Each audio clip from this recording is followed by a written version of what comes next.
that is where that Vachan part comes in.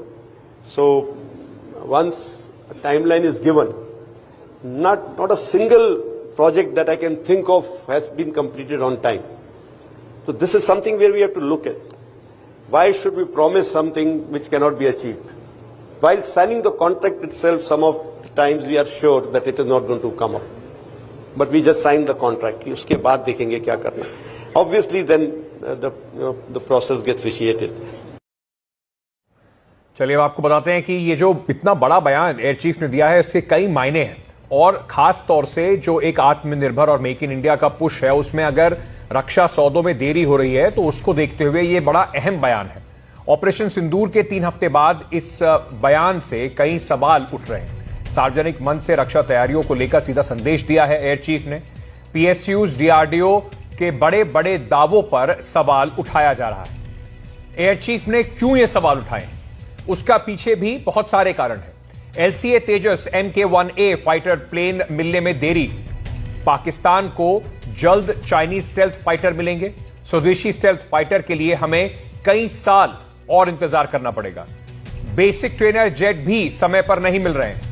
114 multi role fighter jet की deal में देरी हुई है।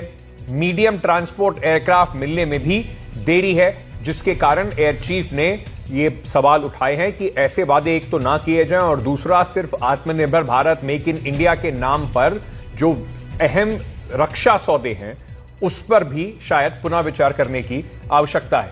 राजीव रंजन हमारे सहयोगी इस वक्त हमारे साथ जुड़ रहे हैं। राजीव, कई अहम मायने जो एयर चीफ ने कहा है उसके लगाए जा रहे हैं। हमने देखा कि किस तरीके से ऑपरेशन सिंदूर में एयरफोर्स का एक महत्वपूर्ण रोल रहा और उसी को देखते हुए अब 3 हफ्ते बाद यह बयान ना सिर्फ खलबली पैदा करता है बल्कि एक रियलिटी चेक के तौर पर भी सामने खड़ा है। बिल्कुल सही कह रहे हैं और एयर चीफ ये ऐसे बयान पहले भी दे चुके हैं, आपको बता दें। लेकिन जो एयर चीफ ने सवाल उठाया पूरे व्यवस्था पर सवाल उठाया है। ये सही है कि भारतीय वायुसेना को जो समय पर जो एलसीए मिलना चाहिए था वो नहीं मिल पाया और इसका नतीजा ये है कि हम अभी भी MiG-21 जैसे फाइटर को फ्लाई कर रहे हैं, क्योंकि हमारे पास जो उसका अल्टरनेट जहाज होना चाहिए था, लड़ाकू विमान होना चाहिए था, वो हमें नहीं मिल पाया और हम बाहर से भी खरीद नहीं पाए। जरूरत के मुताबिक जो रफाल जो खरीदे गए थे केवल 36 खरीदे गए थे, जो भारतीय वायुसेना की जरूरतों के मुताबिक बहुत कम है। चैलेंज की बात करें तो भारतीय वायुसेना के पास चुनौतियां पहले से कहीं ज्यादा बढ़ गई।